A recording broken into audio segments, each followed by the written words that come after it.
Hey guys, it's Will. It's Hong Kong Cinema Appreciation Society. Welcome back to the channel. It's a beautiful day here in California. I'm out in the garden and I'm here with a Blu-ray review for you that I am very excited about. The movie is Close Encounter of the Spooky Kind. Hell yes, this is the Eureka release. This comes out on June 21st of 2021. This is a Region B release, so you'll either need a multi-region player or a Region B player. It's coming from Eureka Entertainment. Classic Sammo Hung film from 1980. I'm drinking my coffee. Shout out to La Monarca Bakery if you're in LA. Best damn coffee in Santa Monica, if I do say so myself. Maybe just put that down. So, this is a really classic movie. It was directed by Sammo Hung. It stars Sammo Hung, and it was co-written by Sammo Hung. It was the first film that was produced under Boho Films, which was his production company underneath Golden Harvest, in the same way that Jackie had like Golden Way Films. And it kind of set the template for supernatural horror comedies, which is a big subgenre in Hong Kong. If that sounds like a little, it's like three different things going on at once, right? But you look at movies like, Mr. Vampire, most obviously. You have Mortuary Blues, which I have reviewed on this channel. You have Sifu versus Vampire, which is, Mortuary Blues is like 1990. Mr. Vampire is 1985. Sifu versus Vampire is like 2014, right? So this shows that like for decades, people have been making these movies, and these movies began with this film, which was not just hugely influential in Hong Kong, and not just really important as Sammo's first film under his own banner, but also a film that was influential outside of Hong Kong. And I'm not going to tell you all about that because Frank Zheng does a really great job of discussing the Western films that were influenced by this film in his commentary track. So I don't want to like take his whole spiel there and just give it to you here. You should really go and listen to him talk about it because he knows a lot more about it than I do. It's really interesting to see those connections. Like I can watch this film and be like, oh, that reminds me of whatever, right? But Frank actually talks about, like, as you can see, they took this from this, and so and so saw this movie, and like it's much more detailed and more interesting. So what I'm going to do is I'm going to show you the release here, and then I'm going to talk about the presentation of the film, how the movie looks on here. I'm going to talk about the bonus features, and then I'm going to give you just like a couple minutes of what was going through my head rewatching this movie. This is a movie I'd only seen once before, if I'm not mistaken, and it was a while ago. So my understanding of it was totally different after having watched so many more Hong Kong films in such a concentrated period of time through doing this channel. So this is Darren Wheeling here, who does the artwork. This is a slipcase. The slipcase is limited, and I actually have, this might be kind of cool if people are interested in this kind of stuff. I have the,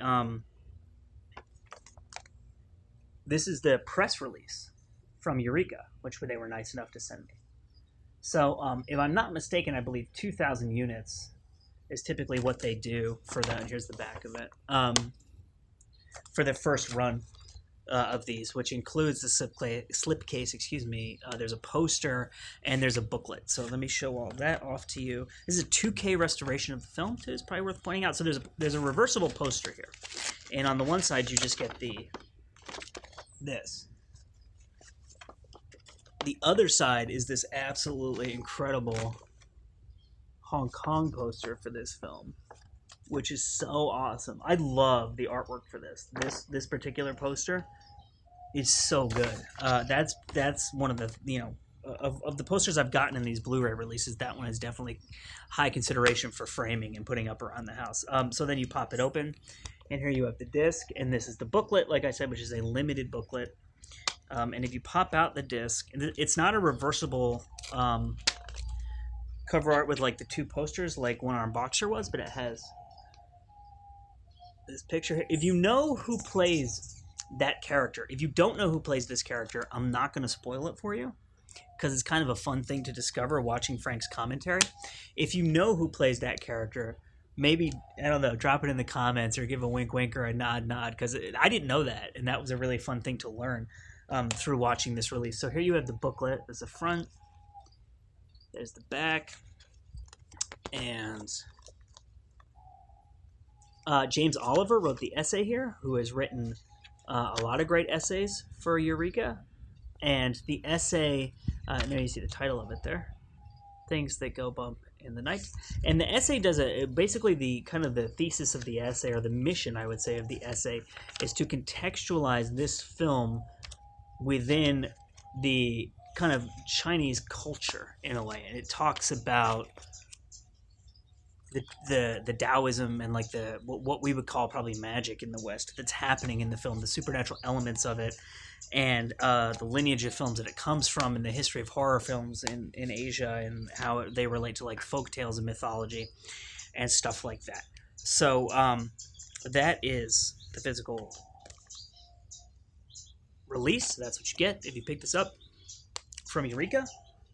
And like I said, I believe the poster and the essay and the slipcase are limited to the first 2,000. So 2K restoration of the film. The film looks fantastic. I watched it on a 59-inch television, and it really looks incredible. And in a way, I'm getting used to seeing these movies that you're so used to seeing on crappy copies on really good copies, because 88 and Eureka are spoiling us so much, and Spectrum Films as well, out of France, has been spoiling us a lot recently. But it still is that feeling of like pinching yourself because you can't believe what you're seeing when you watch it. I will say that one of the things that's really cool about this film, which I talked about this, I believe, when I watched Fearless Hyena. The 88 film's release of Fearless Hyena is a really great restoration, and you see out of focus shots in that movie. And so you know they made these movies for relatively little money, and they made them very quickly, and they didn't shoot coverage the way that you do in a Western film. So to explain what that means, if you're unfamiliar, coverage is basically where you'll shoot like the same scene a bunch of times from a bunch of different angles to make sure you have everything.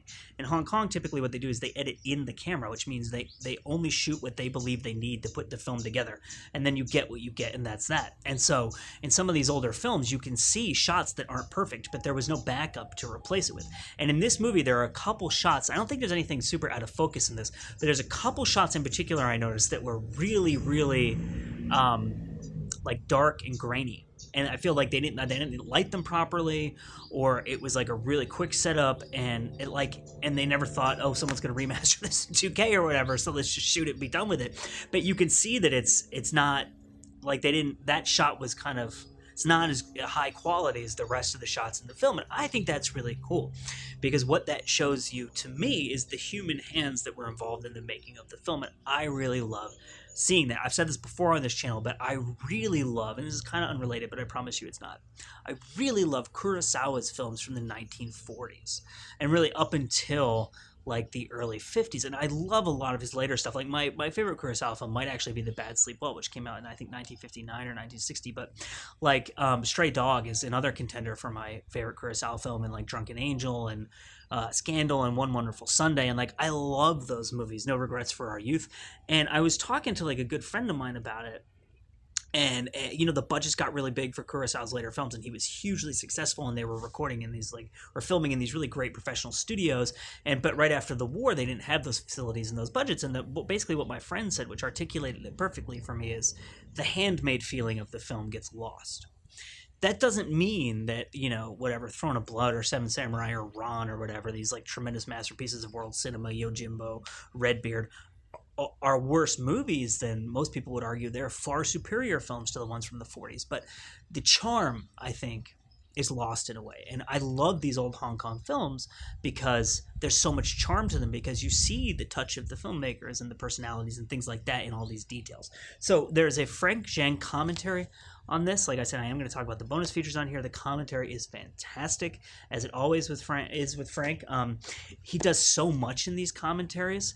He explains the Cantonese title and what it means and why it's called that. And in a lot of these films, you'll know if you watch Cantonese films, especially comedies, there's tons and tons of wordplay that's either impossible to translate into English, or you don't have space in the subtitles to translate it all accurately, to get all the double entendres and stuff like that, and the puns and things of that nature.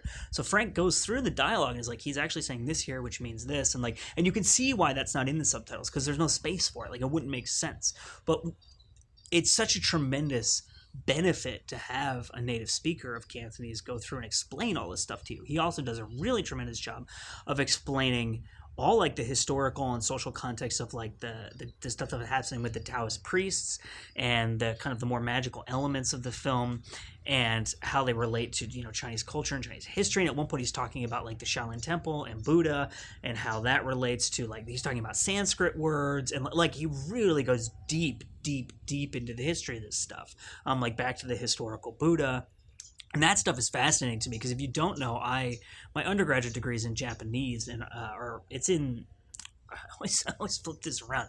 I majored in art history and I minored in Japanese language and literature, but essentially what I studied was Japanese, like Japanese art and culture and stuff like that, right? So my degree is in art history because I took the most art history classes, and in doing that, I also studied like Chinese history, Chinese culture, and I've studied a lot about the history of Buddhism, and I've studied like Buddhist temples in LA, a couple different ones like a Zen temple and then a Jodo Shinshu temple, and so that stuff is really fascinating to me. You learn like a lot of really tremendous information going through this commentary track. I'm just going to look at my notes and make sure I'm not leaving off anything that Frank talks about here that I thought was super cool. I think might be of note to the viewers.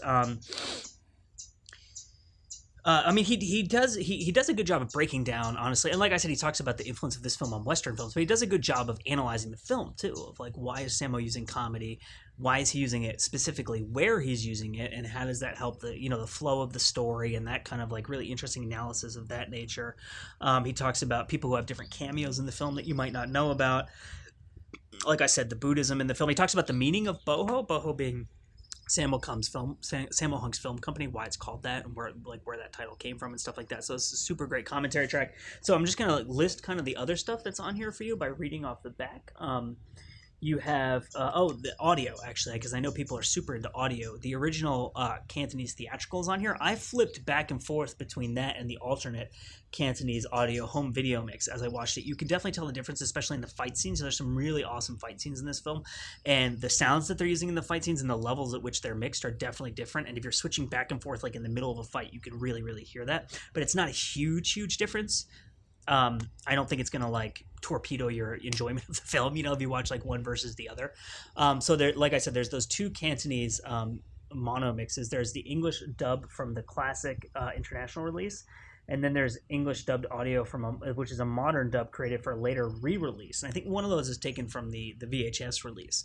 So and I know that this is a film that this film and the sequel, I've had a lot of people tell me since this title was announced, were films that they absolutely loved back in the day and would watch over and over again on VHS. I should also point out the fact that I heard, and I cannot say 100% for sure whether this is true, but I heard that Eureka tried really hard in good faith to the fans of this series to get the sequel, and the amount of money that was being asked for it was just too much. It wasn't viable for the release. So just know that, because I talk to 88 sometimes too, and I know that they've tried really hard to get stuff as bonus features on releases that people really wanted, that it just couldn't happen. It was just too expensive because the people who own the rights were not willing to negotiate, essentially.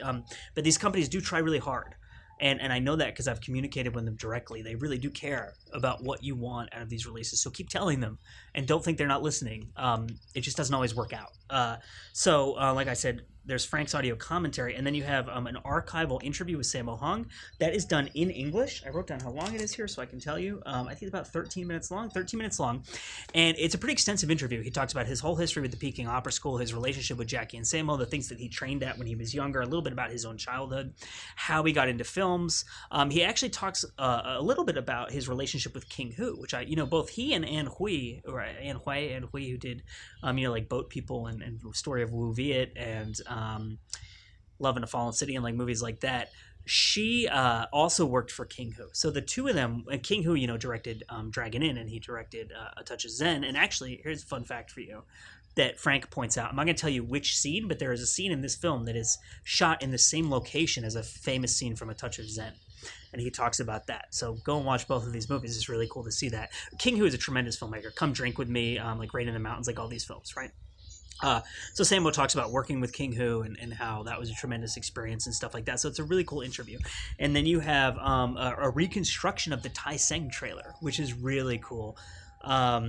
And people who are watching this on VHS in the US and who saw the Tai Seng release will definitely be familiar with that, and maybe it'll hit some of your nostalgia buttons. Alternate opening and closing credits. So that's basically just the opening and closing credits redone in English, so that it doesn't have the Chinese characters on there. It has like the Roman alphabet and stuff. And then it's in English, an English dub.